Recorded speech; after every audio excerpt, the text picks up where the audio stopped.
FM stations, ਘਰਾਂ ਦੇ ਵਿੱਚ ਰੇਡੀਓ ਸੈਟਸ ਦੇ ਰਾਹੀਂ, ਟੈਲੀਫੋਨ ਦੇ ਰਾਹੀਂ, ਫੇਸਬੁੱਕ, YouTube ਤੇ ਲਾਈਵ ਦੇਖ ਰਹੇ ਹੋ, ਸੁਣ ਰਹੇ ਹੋ। ਸਾਰਿਆਂ ਨੂੰ ਜੀ ਆਇਆਂ ਨੂੰ ਤੇ ਬਹੁਤ ਹੀ ਪਿਆਰ ਤੇ ਸਤਿਕਾਰ ਭਰੀ ਸਤਿ ਸ੍ਰੀ ਅਕਾਲ ਸਰੋਤਿਓ। ਅੱਜ ਫਰਵਰੀ ਦੀ 11 ਤਰੀਕ ਆ, ਦਿਨ ਮੰਗਲਵਾਰ ਆ ਤੇ ਤੁਹਾਡੇ ਲਈ ਸ਼ਾਮ ਦਾ ਅਪਡੇਟ ਕੈਲੀਫੋਰਨੀਆ ਪ੍ਰੋਗਰਾਮ ਲੈ ਕੇ ਹਾਜ਼ਰ ਹੋਏ ਹਾਂ। ਸਾਡੇ ਅੱਜ ਦੇ ਇਸ ਪ੍ਰੋਗਰਾਮ ਨੂੰ ਤੁਹਾਡੇ ਸਾਰਿਆਂ ਤੱਕ ਪਹੁੰਚਾਉਣ 'ਚ ਸਹਿਯੋਗ ਕਰਦੇ ਨੇ ਖਾਲਸਾ ਇੰਸ਼ੋਰੈਂਸ ਏਜੰਸੀ, ਜਿਨ੍ਹਾਂ ਦੇ ਕੋਲੋਂ ਹਰ ਇੱਕ ਤਰੀਕੇ ਦੀ ਇੰਸ਼ੋਰੈਂਸ ਕਰਵਾ ਸਕਦੇ ਹੋ। ਇੰਸ਼ੋਰੈਂਸ ਬਾਰੇ ਪਤਾ ਕਰਨ ਲਈ ਕਾਲ ਕਰ ਸਕਦੇ ਹੋ ਨੰਬਰ 408-272-2500 ਦੇ ਉੱਤੇ। ਟਿਰਕੇਨਾ ਇਮੀਗ੍ਰੇਸ਼ਨ ਲਾ ਫਰਮ, US ਇਮੀਗ੍ਰੇਸ਼ਨ ਦਾ ਹੋਵੇ ਕਿਸੇ ਵੀ ਤਰੀਕੇ ਦਾ ਕੰਮ, ਕਾਲ ਅਟਰਨੀ ਜੀ ਟਿਰਕੇਨਾ 415-909-0503 ਦੇ ਉੱਤੇ। ਇਸ ਦੇ ਨਾਲ ਊੜਾ ਡੱਟ ਲੀਫ ਵਾਲੇ ਨਰਮਲ ਸਿੰਘ ਮਾਨ, ਇਕਨੋਮਿਕ ਹਾਰਡਸ਼ਿਪ ਆ, ਬੈਂਕਰਪਸੀ ਤੋਂ ਬਚਣਾ ਚਾਹੁੰਦੇ ਹੋ ਤਾਂ ਇਹਨਾਂ ਦੇ ਨਾਲ ਸੰਪਰਕ ਕਰੋ 8888889914 ਦੇ ਉੱਤੇ। ਗੁਰਬਚਨ ਸਿੰਘ ਨਾਗਰਾ ਸੈਕਰਾਮੈਂਟੋ, ਸਰਬਜੀਤ ਸਿੰਘ ਕੁਲਵਿੰਦਰ ਕੌਰ ਧੂਤ ਯੂਨੀਵਰਸਿਟੀ, ਗੁਰਦੇਵ ਸਿੰਘ ਸੋਹਲ ਐਂਟੀਲੋਪ, ਪਰਮਜੀਤ ਸਿੰਘ ਦਾਖਾ ਬਰਕਲੀ, ਗੁਰਸਾਹਿਬ ਸਿੰਘ ਬਰਕਲੀ, ਇਹਨਾਂ ਸਾਰਿਆਂ ਦਾ ਧੰਨਵਾਦ। ਜੇਕਰ ਤੁਸੀਂ ਵੀ ਇਸ ਪ੍ਰੋਗਰਾਮ ਨੂੰ ਸਪਾਂਸਰ ਕਰਨਾ ਚਾਹੁੰਦੇ ਹੋ ਸੰਪਰਕ ਕਰ ਸਕਦੇ ਹੋ 408-722-7698। ਕੈਲੀਫੋਰਨੀਆ ਦੇ ਵਿੱਚ ਜੋ ਭੂਚਾਲ ਆ ਉਹ ਬੜਾ ਅਨਕਾਮਨ ਨਹੀਂ, ਪਰ ਪਿਛਲੇ 24 ਘੰਟਿਆਂ ਦੇ ਵਿੱਚ 5 ਭੂਚਾਲ ਕੈਲੀਫੋਰਨੀਆ ਦੇ ਵਿੱਚ ਆਏ ਹੈਗੇ ਆ। ਨਿਊਜ਼ ਵੀਕ ਰਿਪੋਰਟ ਕਰ ਰਿਹਾ ਹੈਗਾ। ਕਹਿੰਦੇ ਭਈ 2 ਮਹੀਨੇ ਪਹਿਲਾਂ ਇੱਕ ਯੂਰੇਕਾ ਦੇ ਵਿੱਚ ਕੈਲੀਫੋਰਨੀਆ ਦਾ ਇੱਕ ਛੋਟਾ ਜਿਹਾ ਟਾਊਨ ਆ, ਉਸ ਏਰੀਆ ਦੇ ਲਾਗੇ 7.0 ਮੈਗਨੀਚਿਊਡ ਦਾ ਭੂਚਾਲ ਆਇਆ ਸੀ। ਉਸ ਤੋਂ ਬਾਅਦ ਹੁਣ 5 ਭੂਚਾਲ ਪਿਛਲੇ 24 ਘੰਟਿਆਂ 'ਚ US ਜੀਓਲੋਜੀਕਲ ਸਰਵੇ ਦੇ ਮੁਤਾਬਕ ਆ ਚੁੱਕੇ ਹੈਗੇ, ਜੋ ਨਾਰਥ ਵੈਸਟਰਨ ਕੈਲੀਫੋਰਨੀਆ ਨੂੰ ਹਿੱਟ ਕੀਤੇ ਹੈਗੇ ਆ। North east of Ocotillo Wells southern California 'ਚ 2.7 ਮੈਗਨੀਚਿਊਡ ਦਾ ਭੂਚਾਲ ਆਇਆ।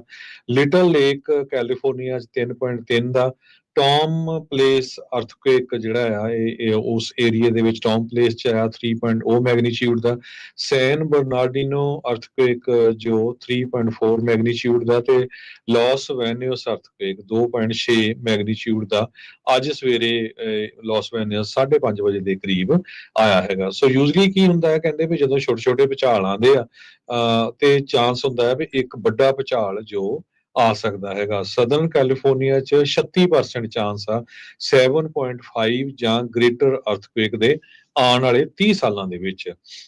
ਕੈਲੀਫੋਰਨੀਆ ਨੂੰ ਅਰਥਕੁਏਕ ਕੰਟਰੀ ਕਰਕੇ ਵੀ ਜਾਣਿਆ ਜਾਂਦਾ ਹੈਗਾ। ਸਦਰਨ ਕੈਲੀਫੋਰਨੀਆ ਦੇ ਸਿਸਮਿਕ ਨੈਟਵਰਕਸ ਨੇ ਆਪਣੇ ਵੈਬਸਾਈਟ ਦੇ ਉੱਤੇ ਰਿਪੋਰਟ ਕੀਤਾ ਵੀ ਚਾਂਸ ਤਾਂ ਬਹੁਤ ਘੱਟ ਆ, 5% ਚਾਂਸ ਹੈਗੇ ਆ ਵੀ ਵੱਡਾ ਭੂਚਾਲ ਆ ਸਕਦਾ ਹੈਗਾ। ਜੀ, ਅਗਲੀ ਜਿਹੜੀ ਗੱਲ ਕਰਦੇ ਜਾਈਏ, ਇੱਕ ਅਮਰੀਕੀ ਸਕੂਲ ਟੀਚਰ ਮਾਰਕ ਫੋਗਲ, ਉਸ ਨੂੰ ਰਸ਼ੀਆ ਦੇ ਵਿੱਚੋਂ ਛੱਡਿਆ ਜਾ ਰਿਹਾ ਆ। 3 ਸਾਲ ਉਹ ਕਸਟਡੀ ਦੇ ਵਿੱਚ ਰਿਹਾ। ਮੈਡੀਕਲ ਮਰਵਾਨਾ ਕਹਿੰਦੇ ਵੀ ਉਸ ਦੇ ਕੋਲ ਸੀਗਾ ਤੇ ਉਸ ਤੋਂ ਬਾਅਦ 'ਚ ਰਸ਼ੀਆ 'ਚ ਇਸ ਨੂੰ ਗ੍ਰਿਫਤਾਰ ਕਰ ਲਿਆ ਸੀ, ਡਿਟੇਨ ਕਰ ਲਿਆ ਗਿਆ ਸੀ। ਅੱਜ ਇਵੈਂਚੁਅਲੀ ਜਿਹੜਾ ਕਹਿੰਦੇ ਵੀ ਇੱਕ ਐਗਰੀਮੈਂਟ ਹੋਇਆ ਆ ਵਾਸ਼ਿੰਗਟਨ ਤੇ ਮਾਸਕੋ ਦੇ ਦਰਮਿਆਨ। ਕਹਿੰਦੇ ਵੀ ਇਹ ਜਿਹੜੀ ਗੱਲਬਾਤ ਆ ਇਹ ਉਸੇ ਦਰਮਿਆਨ ਹੀ ਹੋਈ ਜਦੋਂ ਯੂਕਰੇਨ ਦੇ ਵਿੱਚ ਲੜਾਈ ਰੋਕਣ ਨੂੰ ਲੈ ਕੇ ਟਰੰਪ ਹੁਣੀ ਪੁਤਿਨ ਦੇ ਨਾਲ ਗੱਲਬਾਤ ਕਰ ਰਹੇ ਸੀ, ਜਾਂ ਅਮਰੀਕਨ ਕਾਊਂਟਰ ਪਾਰਟਸ ਆਪਸ ਦੇ ਵਿੱਚ ਉਹਨਾਂ ਦੀ ਗੱਲਬਾਤ ਹੋਈ ਹੈ। 63 ਸਾਲਾ ਫੋਜਲ ਉਹ ਕਹਿੰਦੇ ਵੀ ਰਸ਼ੀਅਨ ਏਅਰ ਸਪੇਸ ਨੂੰ ਲੀਵ ਕਰਕੇ ਸਿੱਧਾ ਪ੍ਰੈਜ਼ੀਡੈਂਟ ਡੋਨਲਡ ਟਰੰਪ ਹੁਣਾਂ ਦੇ ਸਪੈਸ਼ਲ ਐਨਵੋਏ ਮਿਡਲ ਈਸਟ ਦੇ ਵਿੱਚ ਸਟੀਵ ਵਿਟਕੌਫ ਉਹਨਾਂ ਦੇ ਕੋਲ ਜਿਹੜੇ ਉਹ ਆਏ ਤੇ ਲੈਂਡ ਹੁੰਦਿਆਂ ਹੀ ਕਹਿੰਦੇ ਵੀ ਉਹ ਰਾਸ਼ਟਰਪਤੀ ਟਰੰਪ ਨੂੰ ਮਿਲਣਗੇ। ਸਟੇਟਮੈਂਟ ਜਿਹੜੀ ਆ ਫੋਜਲ ਦੇ ਰਿਲੀਜ਼ ਦੇ ਬਾਬਤ ਜਿਹੜੀ ਵਾਈਟ ਹਾਊਸ ਦੇ ਦੁਆਰਾ ਕੀਤੀ ਗਈ, ਵਾਈਟ ਹਾਊਸ ਦੇ ਨੈਸ਼ਨਲ ਸਿਕਿਉਰਿਟੀ ਐਡਵਾਈਜ਼ਰ ਮਾਈਕਲ ਵਾਲਟਸ ਦੇ ਦੁਆਰਾ।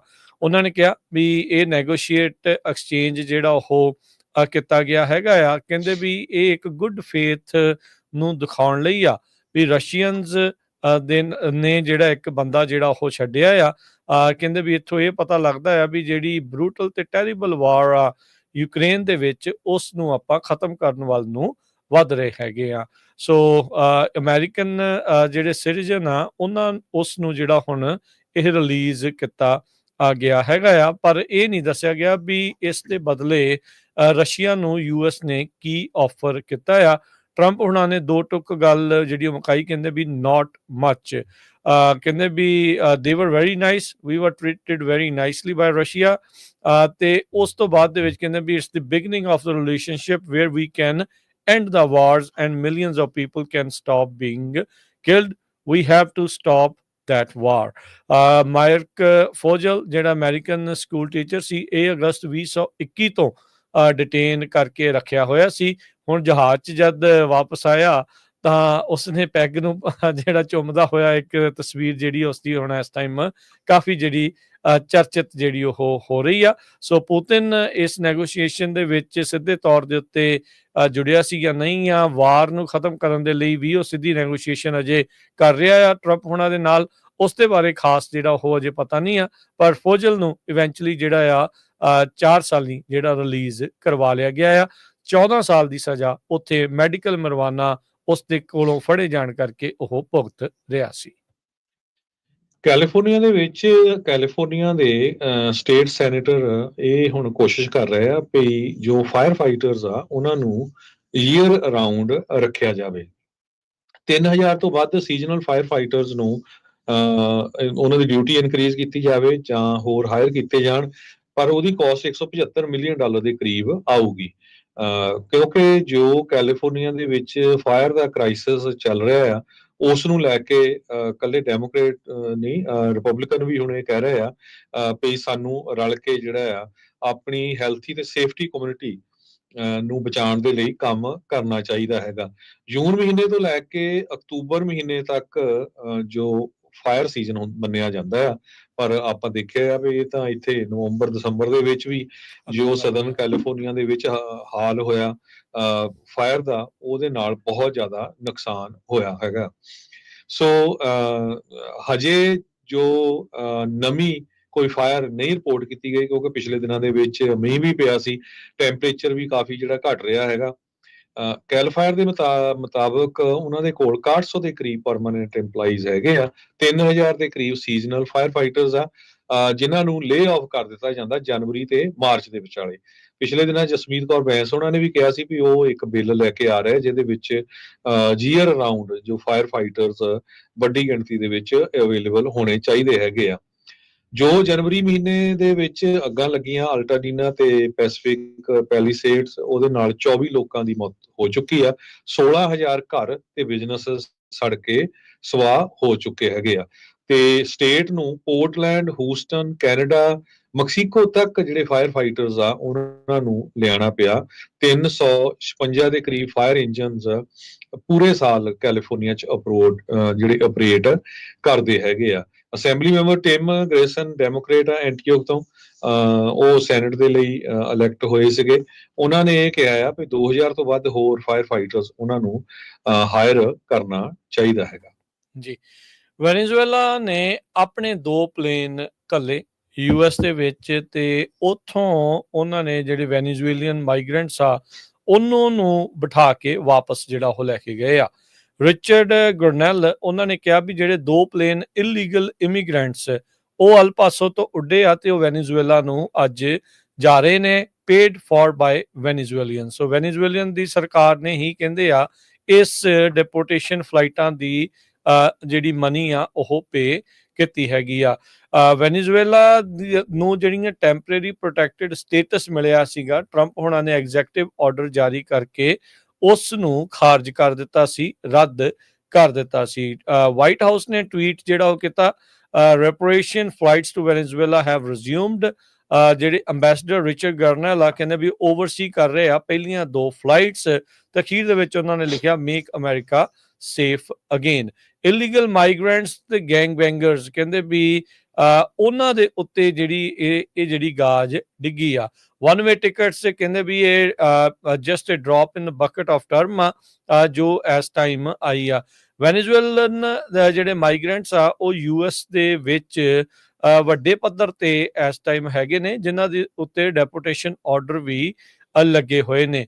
ਓਵਰਆਲ ਇਹ ਅਨੁਮਾਨਿਤ ਤੌਰ ਦੇ ਉੱਤੇ ਮੰਨਿਆ ਜਾ ਰਿਹਾ, ਨਿਊਯਾਰਕ ਪੋਸਟ ਕੋਟ ਕਰ ਰਿਹਾ ਵੀ 6 ਲੱਖ ਵੈਨੇਜ਼ੁਏਲਾ ਦੇ ਜਿਹੜੇ ਲੋਕ ਆ ਉਹਨਾਂ ਨੂੰ ਕਿਕਬੈਕ ਕੀਤਾ ਜਾ ਸਕਦਾ ਆ ਪ੍ਰੈਜ਼ੀਡੈਂਟ ਟਰੰਪ ਹੋਣਾ ਦੇ ਦੁਆਰਾ, ਜਦੋਂ ਤੋਂ ਟੈਂਪਰੇਰੀ ਪ੍ਰੋਟੈਕਟਡ ਸਟੇਟਸ ਉਹਨਾਂ ਦਾ ਵਾਪਸ ਲੈ ਲਿਆ ਹੈਗਾ ਆ। ਸੋ ਇਮੀਗ੍ਰੇਸ਼ਨ ਕ੍ਰੈਕਡਾਊਨ ਦੇ ਦਰਮਿਆਨ ਹੁਣ ਵੈਨੇਜ਼ੁਏਲਾ ਦੇ ਉੱਤੇ ਵੀ ਇਹ ਜਿਹੜੀ ਗਾਜ ਨਾਲ ਦੇ ਨਾਲ ਜਿਹੜੀ ਉਹ ਡਿੱਗ ਰਹੀ ਆ। ਸੋ ਡੈਪੋਟੇਸ਼ਨ ਫਲਾਈਟਸ ਉਹਨਾਂ ਦੀਆਂ ਆਪਣੀਆਂ ਹੀ ਜਿਹੜੇ ਜਹਾਜ਼ ਆ ਉਹ ਅਮਰੀਕਾ ਦੇ ਵਿੱਚ ਆ ਕੇ ਉਹ ਉਹਨਾਂ ਨੂੰ ਲੈ ਕੇ ਜਿਹੜੇ ਉਹ ਜਾ ਰਹੇ ਹੈਗੇ ਆ। ਸੋ ਇਹ ਸਾਰਾ ਕੁਝ ਇਸ ਟਾਈਮ ਚੱਲ ਰਿਹਾ। ਕਹਿੰਦੇ ਵੀ ਇਹ ਟਰੰਪ ਐਡਮਿਨਿਸਟ੍ਰੇਸ਼ਨ ਦੇ ਲਈ ਇੱਕ ਵੱਡੀ ਵਿਕਟਰੀ ਸੀਗੀ, ਕਿਉਂਕਿ ਇੱਕ ਟਾਈਮ ਦੇ ਉੱਤੇ ਵੈਨੇਜ਼ੁਏਲਾ ਇਹਨਾਂ ਨੂੰ ਲੈਣ ਤੋਂ ਨਾ ਜਿਹੜਾ ਆ ਉਹ ਕਰ ਰਿਹਾ ਸੀਗਾ। ਪ੍ਰੈਜ਼ੀਡੈਂਟ ਟਰੰਪ ਨੂੰ ਹੁਣ ਕਹਿੰਦੇ ਵੀ ਜਿਹੜਾ ਉੱਥੋਂ ਦਾ ਪ੍ਰੈਜ਼ੀਡੈਂਟ ਆ, ਆਟੋਕਰੈਟ ਜਿਹਨੂੰ ਕਹਿੰਦੇ ਆ, ਮਡੂਰੋ, ਉਹ ਕਹਿੰਦੇ ਵੀ ਬਾਕੀ ਦੁਨੀਆ ਦੇ ਨਾਲੋਂ ਅਲੱਗ ਥਲੱਗ ਪੈ ਰਿਹਾ ਆ, ਤੇ ਹੁਣ ਉਹ ਟਰੰਪ ਹੁਣਾਂ ਦੇ ਨਾਲ ਸ਼ਾਇਦ ਨਜ਼ਦੀਕੀ ਉਸ ਨੂੰ ਬਣਾਉਣੀ ਜਿਹੜੀ ਉਹ ਪੈ ਸਕਦੀ ਆ। ਸੋ ਫਲਾਈਟ ਵੇਅਰ ਤੇ ਇਹ ਪਤਾ ਲੱਗਾ ਵੀ ਇਹ 11:15 ਵਜੇ ਉੱਥੇ ਜਹਾਜ਼ ਨੇ ਉਡਾਨ ਭਰੀ ਤੇ ਕਰਾਕਸ ਵੈਨੇਜ਼ੁਏਲਾ ਦੇ ਵਿੱਚ 7:15 ਵਜੇ ਸ਼ਾਮ ਨੂੰ ਜਿਹੜਾ ਆ ਉਹ ਜਹਾਜ਼ ਲੈਂਡ ਕਰਕੇ ਆਇਆ। ਜੀ ਹਰਜੋਤ ਸਿੰਘ ਦੀ ਆਵਾਜ਼ ਨਹੀਂ ਆ ਰਹੀ। ਦਾ ਕਿੰਗ ਪ੍ਰੈਜ਼ੀਡੈਂਟ ਡੋਨਲਡ ਟਰੰਪ ਉਹਨਾਂ ਨੂੰ ਮਿਲਿਆ ਤੇ ਟਰੰਪ ਉਹਨਾਂ ਦਾ ਜਿਹੜਾ ਇਹ ਸਟੈਂਡ ਆ ਭਈ ਪਾਲਸਤੀਨੀਅਨ ਗਾਜ਼ਾ ਏਰੀਆ ਨੂੰ ਛੱਡ ਕੇ ਜਾਰਡਨ ਜਾਂ ਈਜਿਪਟ ਨੂੰ ਚਲੇ ਜਾਣ ਤੇ ਉਹ ਏਰੀਆ ਅਮਰੀਕਾ ਨੂੰ ਦੇ ਦਿੱਤਾ ਜਾਵੇ ਤੇ ਅਸੀਂ ਉਸ ਨੂੰ ਜਿਹੜਾ ਆ ਡਿਵੈਲਪ ਕਰਾਂਗੇ। ਪਰ ਜਾਰਡਨ ਦੇ ਕਿੰਗ ਅਬਦੁੱਲਾ ਨੇ ਇਹ ਕਿਹਾ ਵੀ ਉਹ ਸਾਡੀ ਜਿਹੜੀ ਪੋਜੀਸ਼ਨ ਆ ਉਹ ਇਸ ਹੱਕ 'ਚ ਨਹੀਂ ਹੈਗੀ। ਪਾਲਸਤੀਨੀਅਨ ਦਾ ਏਰੀਆ ਆ ਉਹ ਉੱਥੇ ਹੀ ਰਹਿਣਾ ਚਾਹੀਦਾ ਹੈਗਾ। ਹਾਲਾਂਕਿ ਬਹੁਤ ਵੱਡੀ ਗਿਣਤੀ ਦੇ ਵਿੱਚ ਪਾਲਸਤੀਨੀਅਨ ਜਾਰਡਨ ਦੇ ਵਿੱਚ ਰਹਿੰਦੇ ਹੈਗੇ ਆ। ਉਹ ਕਹਿੰਦੇ ਵੀ ਸਾਡਾ ਨਹੀਂ ਕੱਲਾ ਯੂਨਾਈਟਿਡ ਯੂਨੀਫਾਈਡ ਅਰਬ ਪੋਜੀਸ਼ਨ ਇੱਕੋ ਇੱਕ ਆ ਭਈ ਉਹ ਪਾਲਸਤੀਨੀਅਨ ਦਾ ਏਰੀਆ ਹੈਗਾ ਆ ਤੇ ਉੱਥੇ ਹੀ ਜਿਹੜੇ ਪਾਲਸਤੀਨੀਅਨ ਉਹ ਬਸਣਗੇ ਤੇ ਕਹਿੰਦੇ ਵੀ 2 ਸਟੇਟ ਦਾ ਜਿਹੜਾ ਰੈਜ਼ੋਲੂਸ਼ਨ ਹੋਣਾ ਚਾਹੀਦਾ ਹੈਗਾ ਆ। ਪ੍ਰੈਜ਼ੀਡੈਂਟ ਟਰੰਪ ਉਹਨਾਂ ਤੋਂ ਬਾਅਦ ਨੇਤਨਯਾਹੂ ਨੇ ਵੀ ਵਾਰਨਿੰਗ ਦਿੱਤੀ ਹਮਾਸ ਨੂੰ ਵੀ ਜੇ ਸ਼ਨੀਚਰਵਾਰ ਤੱਕ 12 ਵਜੇ ਤਾਈਂ ਸਾਡੇ ਕੈਦੀ ਨਾ ਛੱਡੇ ਗਏ ਤੇ ਸਾਡਾ ਜਿਹੜਾ ਐਗਰੀਮੈਂਟ ਆ ਉਹ ਬੰਦ ਆ ਤੇ ਉਸ ਤੋਂ ਬਾਅਦ ਜੋ ਅਸੀਂ ਕਰਾਂਗੇ ਸੋ ਉਹ ਸਾਡੀ ਹੀ ਮਰਜ਼ੀ ਹੋਊਗੀ। ਸੋ ਜੋ ਲੀਡਰਸ ਉਸ ਏਰੀਏ ਦੇ ਆ ਮਿਡਲ ਈਸਟ ਦੇ ਉਹ ਬੈਲੈਂਸ ਚਾਹੁੰਦੇ ਹੈਗੇ ਆ। ਸੋ ਅੱਜ ਮੀਟਿੰਗ ਦਾ ਪ੍ਰੈਜ਼ੀਡੈਂਟ ਟਰੰਪ ਉਹਨਾਂ ਨਾਲ ਵਧੀਆ ਹੋਈ ਆ ਪਰ ਦੋਨਾਂ ਦਾ ਹੀ ਜਿਹੜਾ ਸਟੈਂਡ ਆ ਟੋਟਲੀ ਡਿਫਰੈਂਟ ਹੀ ਰਿਹਾ। ਜੀ ਬਿਲਕੁਲ। ਅਗਲੀ ਜਿਹੜੀ ਹਰਜੋਤ ਸਿੰਘ ਜੀ ਗੱਲ ਕਰਦੇ ਜੀ, ਸਦਰਨ ਕੈਲੀਫੋਰਨੀਆ ਦੇ ਵਿੱਚ ਕਹਿੰਦੇ ਇਸ ਸਾਲ ਦਾ ਸਭ ਤੋਂ ਵੱਡਾ ਜਿਹੜਾ ਸਟਾਰਮ ਆ ਉਹ ਹਿੱਟ ਕਰਨ ਜਾ ਰਿਹਾ ਆ। ਇਸ ਟਾਈਮ ਅੱਗ ਤੋਂ ਜੂਝ ਰਹੇ ਸਦਰਨ ਕੈਲੀਫੋਰਨੀਆ ਦੇ ਵਿੱਚ ਮੀਂਹ ਦਾ ਸਵਾਗਤ ਰਹੇਗਾ, ਪਰ ਉਸ ਦੇ ਨਾਲ ਨਾਲ ਮਡ ਸਲਾਈਡ ਤੇ ਲੈਂਡ ਸਲਾਈਡ ਦਾ ਖਤਰਾ ਵੀ ਕਹਿੰਦੇ ਵੱਧ ਜਾਂਦਾ ਆ। 2025 ਦੇ ਸ਼ੁਰੂਆਤ ਦੇ ਮਹੀਨੇ ਦੇ ਵਿੱਚ ਡਰਾਈ ਵੈਦਰ ਤੋਂ ਬਾਅਦ 'ਚ ਜਿਹੜਾ ਮੀਂਹ ਆ ਉਸ ਦੀ ਬਹੁਤ ਜ਼ਿਆਦਾ ਦਰਕਾਰ ਸੀਗੀ। ਕਹਿੰਦੇ ਵੀ ਆਉਂਦੇ ਅਗਲੇ 2-3 ਦਿਨਾਂ ਦੇ ਵਿੱਚ ਮੀਂਹ ਜਿਹੜਾ ਉਹ ਪਵੇਗਾ। ਵੀਰਵਾਰ ਨੂੰ ਜਿਹੜਾ ਸਭ ਤੋਂ ਜ਼ਿਆਦਾ ਮੀਂਹ ਪੈਣ ਦੀ ਕਿਆਸਰਾਈਆਂ ਦੱਸੀਆਂ ਜਾ ਰਹੀਆਂ ਆ। ਓਵਰਆਲ ਜਿਹੜੇ ਪਲੇਨਸ ਦੇ ਵਿੱਚ 1 ਤੋਂ 3 ਇੰਚ 1.5 ਤੋਂ 3 ਇੰਚ ਤੱਕ ਤੇ ਮਾਊਂਟੇਨਸ ਫੁੱਟ ਹਿਲਸ ਦੇ ਵਿੱਚ 5 ਇੰਚ ਤੱਕ ਮੀਂਹ ਪੈ ਸਕਦਾ ਹੈਗਾ ਆ। 5500 ਤੋਂ 7500 ਫਿਟ ਦੀ ਉਚਾਈ ਦੇ ਉੱਤੇ ਬਰਫ਼ਬਾਰੀ ਦੀ ਸੰਭਾਵਨਾ ਜਿਹੜੀ ਆ ਉਹ ਵੀ ਨੈਸ਼ਨਲ ਵੈਦਰ ਸਰਵਿਸ ਨੇ ਦੱਸੀ ਹੈਗੀ ਆ। ਸੋ ਇਹ ਆਉਣ ਵਾਲੇ ਦਿਨਾਂ ਦੇ ਵਿੱਚ ਉੱਥੇ ਇਹ ਜਿਹੜੀ ਚੁਣੌਤੀ ਸਭ ਤੋਂ ਵੱਡੀ ਜਿਹੜੀ ਉਹ ਰਹਿਣ ਵਾਲੀ ਆ ਜੇ ਮਡ ਸਲਾਈਡ ਲੈਂਡ ਸਲਾਈਡ ਹੁੰਦੇ, ਕਿਉਂਕਿ ਹੁਣ ਸਭ ਕੁਝ ਨਸ਼ਟ ਹੋਣ ਦੇ ਕਰਕੇ ਪਾਣੀ ਦੇ ਬਹਾਅ ਨੂੰ ਰੋਕਣ ਦੇ ਲਈ ਉੱਥੇ ਕੋਈ ਚੀਜ਼ ਨਹੀਂ ਰਹੀ। ਫ੍ਰਿਜ਼ਨੋ ਏਰੀਆ ਦੇ ਵਿੱਚ ਕਾਫੀ ਜ਼ਿਆਦਾ ਜਿਹੜਾ ਟੈਂਪਰੇਚਰ ਆ ਉਹ ਬਿਲੋ ਫਰੀਜ਼ਿੰਗ ਟੈਂਪਰੇਚਰ ਰਹੇਗਾ ਐਟਮੋਸਫੇਰਿਕ ਰਿਵਰ ਆਉਣ ਕਰਕੇ। ਨੈਸ਼ਨਲ ਵੈਦਰ ਸਰਵਿਸ ਜੋ ਹੈਨਫੋਰਡ ਦੇ ਵਿੱਚ ਆ ਉਹਨਾਂ ਨੇ ਫਰੀਜ਼ ਵਾਰਨਿੰਗ ਅੱਜ ਮੰਡੇ ਦੇ ਲਈ ਜਾਰੀ ਕੀਤੀ ਹੈਗੀ ਆ for northern California predicting chilly conditions. ਜੀ ਇਹੀ ਨਹੀਂ ਹਰਜੋਤ ਸਿੰਘ ਜੀ, ਥੋੜਾ ਨਾਰਦਰਨ ਕੈਲੀਫੋਰਨੀਆ ਦੇ ਵਿੱਚ ਟੈਂਪਰੇਚਰ 28 ਡਿਗਰੀ ਤੱਕ ਵੀ ਜਿਹੜਾ ਉਹ ਗਿਆ ਹੈਗਾ। ਸੋ ਉਹ ਵੀ ਇੱਕ ਸਥਿਤੀ ਖਾਸ ਕਰਕੇ ਫਾਰਮਰਸ ਦੇ ਲਈ ਇੱਕ ਚੁਣੌਤੀ ਵਾਲੇ ਜਿਹੜੇ ਸਮਾਂ ਜਿਹੜਾ ਉਹ ਆ ਸਕਦਾ ਆ। ਜੇ ਜ਼ਿਆਦਾ ਫਰੀਜ਼ ਹੁੰਦੀ ਆ ਤਾਂ ਟਰੀਜ਼ ਨੂੰ ਸਬਜ਼ੀਆਂ ਨੂੰ ਉਸ ਨੂੰ ਵੀ ਜਿਹੜਾ ਉਹ ਨੁਕਸਾਨ ਹੋ ਸਕਦਾ ਆ। ਇਸ ਹਫ਼ਤੇ Harjot Singh ji California department of forestry and fire protection Cal Fire ਵਾਲਿਆਂ ਨੇ ਫਾਇਰ ਹੈਜ਼ਰਡ ਤੇ severity zones local responsibility area map ਉਹ ਨਵੇਂ ਜਿਹੜੇ ਉਹ ਜਾਰੀ ਕੀਤੇ ਆ। 2011 ਤੋਂ ਬਾਅਦ 'ਚ ਪਹਿਲੀ ਵਾਰ ਅਪਡੇਟ ਹੋਣ ਜਾ ਰਹੇ ਆ। ਹਾਈਐਸਟ ਵਾਈਲਡ ਫਾਇਰ ਆਪਾਂ ਜਿਹੜੀਆਂ ਉਹ ਦੇਖੀਆਂ, ਘਰਾਂ ਦੇ ਘਰ ਨੁਕਸਾਨੇ ਗਏ, ਕਿੰਨੇ ਲੋਕ ਜਿਹੜੇ ਆ ਉਹ ਮਰ ਚੁੱਕੇ ਆ। ਕਹਿੰਦੇ ਵੀ ਇਸ ਦੇ ਕਰਕੇ ਹੁਣ ਇਹ ਜਿਹੜੇ ਨਵੇਂ ਮੈਪ ਆਉਣ ਦੇ ਨਾਲ ਵੱਡੀਆਂ ਜਿਹੜੀਆਂ ਚੇਂਜਸ ਆਉਗੀਆਂ। ਕਹਿੰਦੇ ਵੀ 2 ਚੀਜ਼ਾਂ ਇਸ ਦੇ ਨਾਲ ਵੱਡੇ ਪੱਧਰ ਦੇ ਉੱਤੇ ਪ੍ਰਭਾਵਿਤ ਹੋਣ ਜਾ ਰਹੀਆਂ। ਇੱਕ ਤਾਂ ਕਹਿੰਦੇ ਵੀ ਪਲੈਨਿੰਗ ਸਟੈਂਡਰਡਸ ਬਿਲਡਿੰਗ ਕੋਡਸ ਦੇ ਵਿੱਚ ਚੇਂਜਸ ਉਹਨਾਂ ਇਲਾਕਿਆਂ 'ਚ ਆਉਣਗੇ ਜਿਹੜੇ ਵੀ ਇਹਨਾਂ ਵਾਈਲਡ ਫਾਇਰ ਦੇ ਨਵੇਂ ਮੈਪਸ ਦੇ ਵਿੱਚ ਸੀਵੀਅਰਿਟੀ ਜਿਹੜੀ ਵਧੂਗੀ ਤੇ ਦੂਜੀ ਇੰਸ਼ੋਰੈਂਸ ਦੇ ਉੱਤੇ ਜਿਹੜਾ ਇਸ ਦਾ ਕਾਫੀ ਵੱਡਾ ਅਸਰ ਜਿਹੜਾ ਉਹ ਪੈਣ ਜਾ ਰਿਹਾ ਹੈਗਾ ਆ। ਕਹਿੰਦੇ ਵੀ ਤਕਰੀਬਨ 1.4 ਮਿਲੀਅਨ ਏਕੜ ਇਹ ਨਵੇਂ ਅਪਡੇਟਡ ਮੈਪਸ ਦੇ ਵਿੱਚ ਵਾਈਲਡ ਫਾਇਰ ਦੇ ਖਤਰੇ ਵਾਲੀ ਜਿਹੜੀ ਲੈਂਡ ਆ ਉਸ ਨੂੰ ਐਡ ਜਿਹੜਾ ਉਹ ਕੀਤਾ ਗਿਆ ਹੈਗਾ ਆ। So very high fire hazard severity zone ਜਿਹੜੀ ਉਹ ਬਣਾਈ ਗਈ ਆ ਤੇ ਕਹਿੰਦੇ ਵੀ ਹਾਈ ਇੱਕ ਵੈਰੀ ਹਾਈ ਤੇ ਇੱਕ high fire hazard severity zone ਹੋਊਗੀ। 1.1 ਮਿਲੀਅਨ ਜਿਹੜਾ ਆ ਉਹ high fire hazard severity zone ਤੇ ਤਕਰੀਬਨ 2.5 ਲੱਖ ਏਕੜ ਉਹ ਵੈਰੀ ਹਾਈ ਫਾਇਰ ਜਿਹੜੀ ਹੈਜ਼ਰਡ ਸੀਵੀਅਰਿਟੀ ਜ਼ੋਨ ਦੇ ਵਿੱਚ ਆਉਣ ਜਾ ਰਿਹਾ ਆ। ਸੋ ਕਹਿੰਦੇ ਵੀ 2011 ਤੋਂ ਲੈ ਕੇ ਇਹ ਜਿਹੜਾ ਮੈਪ ਆ ਆਪਣੇ ਓਵਰਆਲ ਏਰੀਏ ਦੇ ਵਿੱਚ ਡਬਲ ਜਿਹੜਾ ਆ ਉਹ ਹੋਣ ਜਾ ਰਿਹਾ ਹੈਗਾ ਆ। ਸੋ ਬਿਊਟ, ਕਲੂਸਾ, ਅਲਡੋਰਾਡੋ, ਗਲੈਨ, ਲੇਕ, ਲੈਸਨ, ਮੋਡੋਕ, ਨਵਾਡਾ, ਪਲੇਸਰ, ਪਲੂਮਸ, ਸ਼ਾਸਤਾ, ਸਿਆਰਾ, ਸਿਸਕਿਊ, ਸਟਰ, ਟੇਹਾਮਾ ਤੇ ਯੂਬਾ ਕਾਉਂਟੀ ਦੇ ਵਿੱਚ ਇਸ ਦੇ ਜ਼ਿਆਦਾ ਵੱਡੇ ਅਸਰ ਜਿਹੜੇ ਉਹ ਦੇਖੇ ਜਾਣਗੇ। ਸੋ ਹਰਜੋਤ ਸਿੰਘ ਜੀ, ਤੁਸੀਂ ਇੰਸ਼ੋਰੈਂਸ ਦੇ ਪੁਆਇੰਟ ਆਫ ਵਿਊ ਤੋਂ ਦੱਸ ਸਕਦੇ ਆ ਜਦੋਂ ਕੋਈ ਨਵਾਂ ਇਲਾਕਾ ਇਸ ਫਾਇਰ ਹੈਜ਼ਰਡ ਦੇ ਇਲਾਕੇ ਦੇ ਵਿੱਚ ਜ਼ੋਨ ਦੇ ਵਿੱਚ ਆ ਜਾਂਦਾ ਆ ਜਿਹੜੇ ਪਹਿਲਾਂ ਨਹੀਂ ਸੀ, ਸੋ ਉਹਨਾਂ ਦਾ ਕਿੰਨਾ ਕੁ ਜ਼ਿਆਦਾ ਜਿਹੜਾ ਪ੍ਰੀਮੀਅਮ ਆ ਉਹ ਵਧਣ ਦੀਆਂ ਕਿਆਸ ਰਹੀਆਂ ਆ? ਬਿਲਕੁਲ, ਉਹਨਾਂ ਲਈ ਇੰਸ਼ੋਰੈਂਸ ਮਿਲਣੀ ਤਾਂ ਆਲਮੋਸਟ ਜ਼ੀਰੋ ਹੀ ਆ। ਫੇਅਰ ਪਲਾਨ ਰਹਿ ਜਾਂਦੀ ਆ ਤੇ ਫੇਅਰ ਪਲਾਨ ਨੇ ਆਲਰੇਡੀ ਅੱਜ ਅਨਾਉਂਸ ਕਰ ਦਿੱਤਾ ਜਿਹੜੀ ਕੈਲੀਫੋਰਨੀਆ ਦੀ ਫੇਅਰ ਪਲਾਨ ਆ ਤੇ ਮਾਰਚ ਮਹੀਨੇ 'ਚ ਸਾਡੇ ਕੋਲ ਪੈਸੇ ਖਤਮ ਹੋ ਜਾਣੇ ਆ ਜਿੰਨੇ ਕਲੇਮ ਹੋਏ ਆ। ਸੋ ਅਲਟੀਮੇਟਲੀ ਕੀ ਹੋਇਆ ਵੀ ਅੱਜ ਕੈਲੀਫੋਰਨੀਆ ਦੇ ਜਿਹੜਾ ਇੱਕ ਬਿੱਲ ਪਾਸ ਕੀਤਾ ਗਿਆ ਜਿਹਦੇ ਵਿੱਚ ਘਰਾਂ ਵਾਲੇ ਹੋਮ ਓਨਰਸ ਤੇ ਇੰਸ਼ੋਰੈਂਸ ਕੰਪਨੀਆਂ ਨੂੰ $1 ਬਿਲੀਅਨ ਬੇਲ ਆਊਟ ਦੇਣਾ ਹੈ ਉਹਨੀ ਕੈਲੀਫੋਰਨੀਆ ਫੇਅਰ ਪਲਾਨ ਨੂੰ। ਸੋ ਅਲਟੀਮੇਟਲੀ ਆਪਾਂ ਸਾਰੇ ਜਿਹੜੇ ਹੋਮ ਓਨਰਸ ਹੈਗੇ ਆ, ਚਾਹੇ ਤੁਸੀਂ ਕਿਤੇ ਵੀ ਰਹਿੰਦੇ ਕੈਲੀਫੋਰਨੀਆ 'ਚ, ਤੁਹਾਡੇ ਉੱਤੇ ਇੱਕ ਸਪੈਸ਼ਲ ਫੀਸ ਟੈਂਪਰੇਰੀ ਫੀਸ ਕਹਿੰਦੇ ਐਡ ਕੀਤੀ ਜਾਊਗੀ। ਇਹ ਟੈਂਪਰੇਰੀ ਫੀਸ ਤੁਹਾਨੂੰ ਪਤਾ ਹੀ ਆ, ਜਿੱਦਾਂ ਮੈਲੋਰੂਸ ਟੈਕਸ ਹੁੰਦੇ ਆ, ਨਵੇਂ ਘਰ ਬਣਦੇ ਉਹ ਹਟਦੇ ਨਹੀਂ ਤੇ ਉਹ ਫਿਰ ਵੱਧਦੇ ਰਹਿੰਦੇ ਆ। ਰਾਈਟ ਨਾਓ 4,51,000 ਦੇ ਕਰੀਬ ਕੈਲੀਫੋਰਨੀਆ ਫੇਅਰ ਪਲਾਨ ਦੇ ਕੋਲ ਪਾਲਿਸੀਜ਼ ਹੈਗੀਆਂ ਆ ਤੇ ਕਾਫੀ ਵੱਡੀ ਗਿਣਤੀ ਦੇ ਵਿੱਚ ਮੇਰੇ ਖਿਆਲ ਨਾਲ 4700 ਦੇ ਕਰੀਬ ਕਲੇਮ ਫਾਈਲ ਕੀਤੇ ਗਏ ਹੈਗੇ ਆ ਐਲਏ ਏਰੀਏ ਦੇ ਵਿੱਚ। ਸੋ ਆਉਣ ਵਾਲੇ ਮਹੀਨਿਆਂ ਦੇ ਵਿੱਚ ਤੁਹਾਡੀਆਂ ਘਰਾਂ ਦੀਆਂ ਇੰਸ਼ੋਰੈਂਸਾਂ ਪਹਿਲਾਂ ਹੀ ਬਹੁਤ ਵੱਧ ਰਹੀਆਂ ਤੇ ਹੋਰ ਵੀ ਜਿਹੜੀਆਂ ਵਧਣਗੀਆਂ। ਕਹਿੰਦੇ ਬਈ 22% ਐਵਰੇਜ ਹੈਗੀ ਆ ਜਿਹੜੇ ਕਲੇਮਸ ਇਹਨਾਂ ਫਾਇਰਸ ਤੋਂ ਜਿਹੜੇ ਦਿੱਤੇ ਗਏ ਹੈਗੇ ਆ। ਕੈਲੀਫੋਰਨੀਆ ਫੇਅਰ ਪਲਾਨ ਦੇ ਪ੍ਰੈਜ਼ੀਡੈਂਟ ਵਿਕਟੋਰੀਆ ਰੋਚ ਉਹ ਵਾਰਨਿੰਗ ਪਹਿਲਾਂ ਤੋਂ ਦੇ ਰਹੀ ਸੀ ਕਿ ਸਾਡੀ ਜਿਹੜੀ ਸਿਚੁਏਸ਼ਨ ਆ ਬਹੁਤ ਬੈਡ ਚੱਲ ਰਹੀ। $900 ਮਿਲੀਅਨ ਦੇ ਕਲੇਮ ਆਲਰੇਡੀ ਦੇ ਚੁੱਕੇ ਹੈਗੇ ਆ। ਸੋ $1 ਬਿਲੀਅਨ ਹੁਣ ਅਸੈਸਮੈਂਟ ਫੇਅਰ ਪਲਾਨ ਦੇ ਉੱਤੇ ਪੁੱਟ ਕੀਤੀ ਗਈ ਹੈਗੀ ਆ।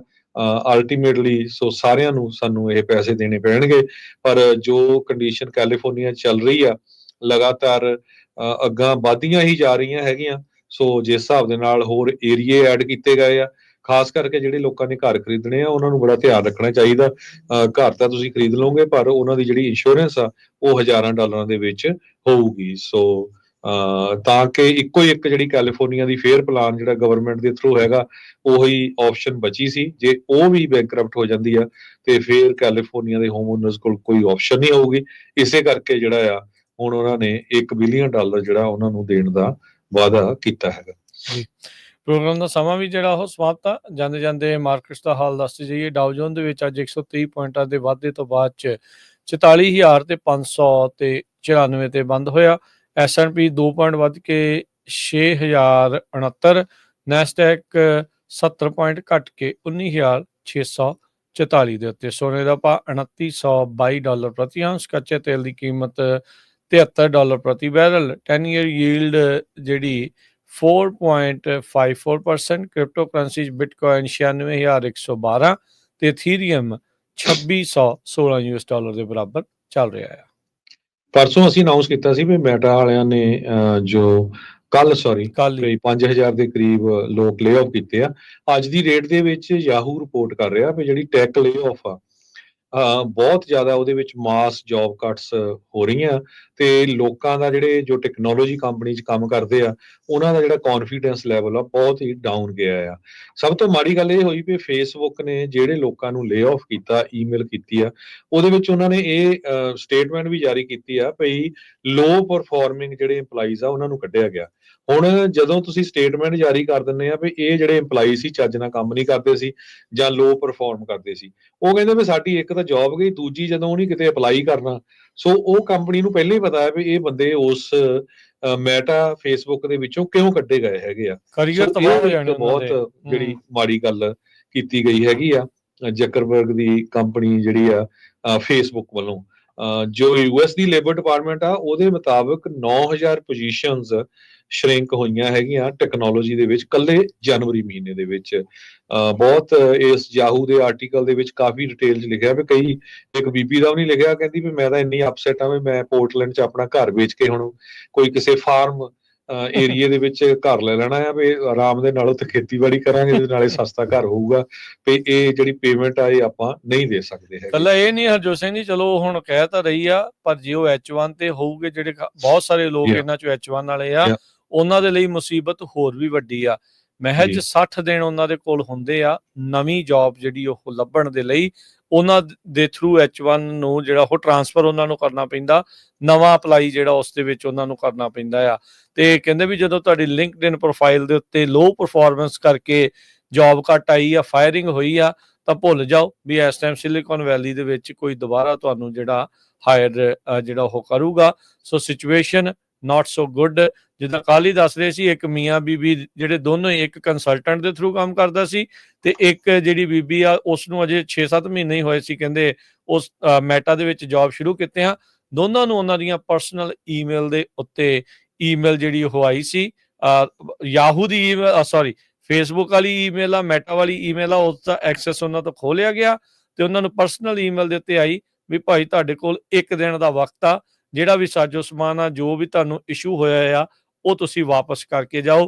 ਹੁਣ ਉਹਨਾਂ ਲੋਕਾਂ ਦਾ ਕੀ ਬਣੂਗਾ ਹਰਜੋਤ ਸਿੰਘ ਜੀ, ਖਾਸ ਕਰਕੇ ਸਿਲੀਕਨ ਵੈਲੀ ਦੇ ਵਿੱਚ, ਬੇ ਏਰੀਏ ਦੇ ਵਿੱਚ ਜਿਹੜੇ 2-2 ਜਾਣੇ ਜੌਬ ਕਰ ਰਹੇ ਸੀ। ਸਭ ਨੂੰ ਹੀ ਪਤਾ ਵੀ ਘਰ ਉੱਥੇ ਕਿੰਨੇ ਮਹਿੰਗੇ ਆ, ਇੱਕ ਦੀ ਜੌਬ ਟੁੱਟ ਜਾਵੇ ਤਾਂ ਹਾਲੋ ਬੇਹਾਲ ਹੋ ਜਾਂਦਾ ਹੈ, ਤੇ ਦੋਨਾਂ ਦੀ ਜਾਣ ਦੇ ਉੱਤੇ ਕੀ ਹਾਲ ਜਿਹੜਾ ਉਹ ਬਣੂਗਾ।